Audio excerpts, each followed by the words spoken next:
Lily, my little monster. Here's my little monster that fucks everything up, and she's gonna scratch my face off.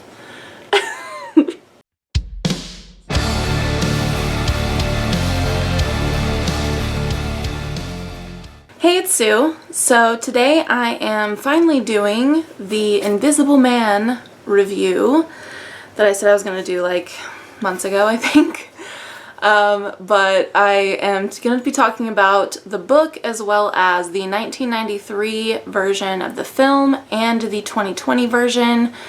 There is a version from the 80s, I think, but I didn't watch that just because it didn't seem like a super relevant one, and it has pretty bad reviews, so I just decided to skip it.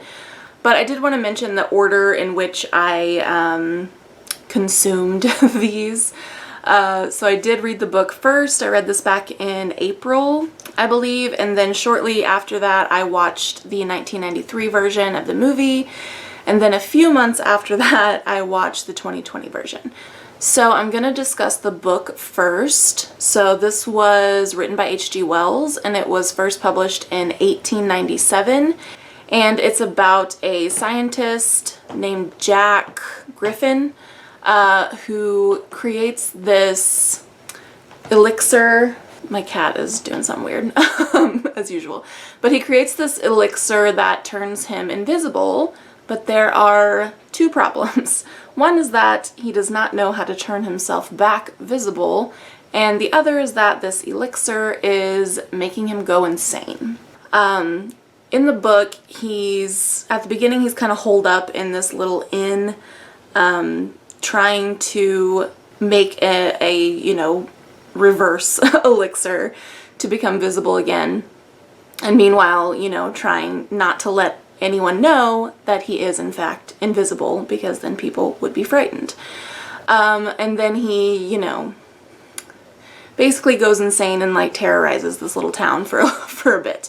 And I enjoyed this more than I was expecting to, honestly. I kind of just thought because it's an older novel that it might be not very exciting and that it also might be a little bit more difficult to read, but it wasn't. It was actually very easy to read. I flew through it, and while I wouldn't say there was a whole lot going on plot-wise, I still thought it was really interesting. It kept my attention, and there was kind of an element of like slapstick comedy to it, and I think that was probably intentional, and it's not like a hilarious book by any means, but there's some humor in it for sure, because I mean, in order to be invisible, he has to be naked, because the serum only makes his body, or the elixir, whatever you want to call it, only makes him invisible. It doesn't make his clothing invisible. So he's like at one point running around this village naked, just fucking with people, which is hilarious if you think about it. So yeah, I thought the book was a really good time. Honestly, it was a fun read, and I think I gave it 4 stars. I don't know that I have a lot to say about it otherwise. It has been, like I mentioned, I read this back in April, so it's been a little bit. It's not super fresh in my mind. But yeah, if you're a classics fan, a horror fan, a science fiction fan, then I think this is kind of, it's just kind of one of those classics that you feel like you gotta read, and I don't think you'll regret it if you do. So that was the book. So next I'm going to talk about the 1933 version of the film, which was directed by James Whale and starred Claude Rains as Jack Griffin, aka the Invisible Man. And this has become a classic in horror. And again, I would not say that it was scary by today's standards, but maybe it freaked people out in 1933, I don't know. Yeah, the plot is basically the same, I think, as the book, if I recall correctly. Again, it's been a little bit since I watched them, but I do think the movie gets a little bit more intense toward the end, where he's like, full on gone insane. So they definitely added a little bit more of a horror element, I think, but they also added I think, more of a comedy element. They also played up that kind of slapstick humor that's already present in the book.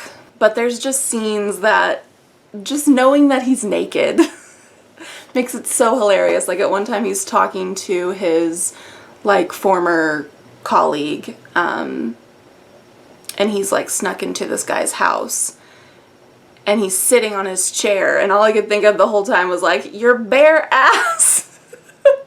He's got his bare ass on your chair, man. That's all I could think the whole time. But I think the 1933 film it's a classic, and so again, I think if you're just a horror movie fan, it's kind of essential viewing. I really need to watch more of the like classic horror, classic from like the 30s, 40s, and 50s type of horror. Because I haven't seen a whole lot of it. I think the only other one I've really ever watched is Dracula, in fact. Yeah, again, the movie I thought was just a good time. I mean, I'm sure you could get real deep with it and say he's like trapped in a horror of his own making, and really, really overanalyze it if you want to, but yeah, I would recommend the movie. Even after reading the book, I still enjoyed the movie, even though the plot was basically the same. So then, several months later, I watched the 2020 version of the film, and this was directed by Lee Whannell, and it starred Elizabeth Moss as Cecilia, who I guess you could say is sort of the same character as the woman who is his either fiance or girlfriend or whatever in the previous one, but her name was different in the book. I can't remember what it was now. I want to say like Flora or Fiona or something with an F. So they renamed her to Cecilia for whatever reason, and then it also starred Oliver Jackson Cohen as Adrian Griffin. So for whatever reason, they also renamed him, but he is the Invisible Man in this movie. And this one is wildly different from the plot of the source material. Adrian, aka the Invisible Man, is a tech mogul, and he's also a very abusive and controlling boyfriend to Elizabeth Moss's character Cecilia, and so one night she escapes. She slips away from him and leaves him.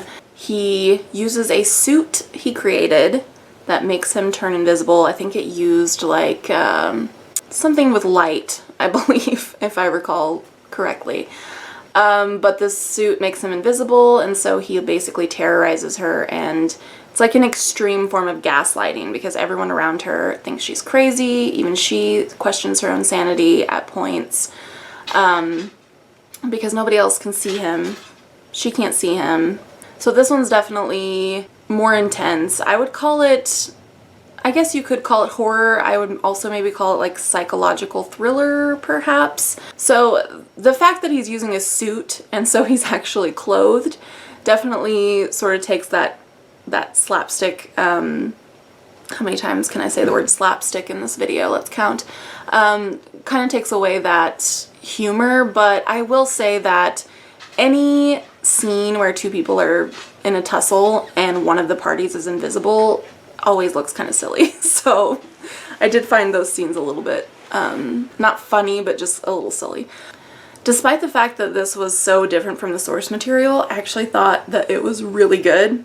Yeah, but I thought they did a really good job of like modernizing it and turning it more into a psychological thriller instead of a horror with comedy elements, But I think Elizabeth Moss is a really great actor too. I think she was fantastic in this movie and has been fantastic in everything I've seen her in.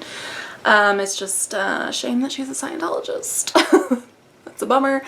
But she is a really good actor. So all three of these, book and both movies that I watched, I would recommend. I enjoyed them all. Yeah, that's going to conclude my review of The Invisible Man. For future videos like this, I know a couple people requested The Haunting of Hill House in my last one, So I will probably do that at some point, but it might take a while because I probably need to reread the book at this point.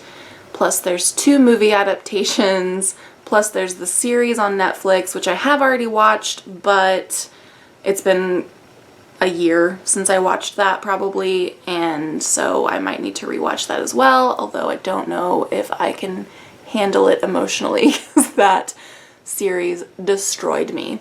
I will try to do that sometime soon, but I think the next one I'm going to do is probably Red Dragon by Thomas Harris, which I read earlier in the year, and then I just recently watched the Red Dragon movie, and then I'll probably watch Manhunter, which is the original movie version of it, and then do a review. And I might do that whole series, the Hannibal Lecter series. So I'll probably try to have that one up within the next like month or 2, because all I need to do is watch Manhunter.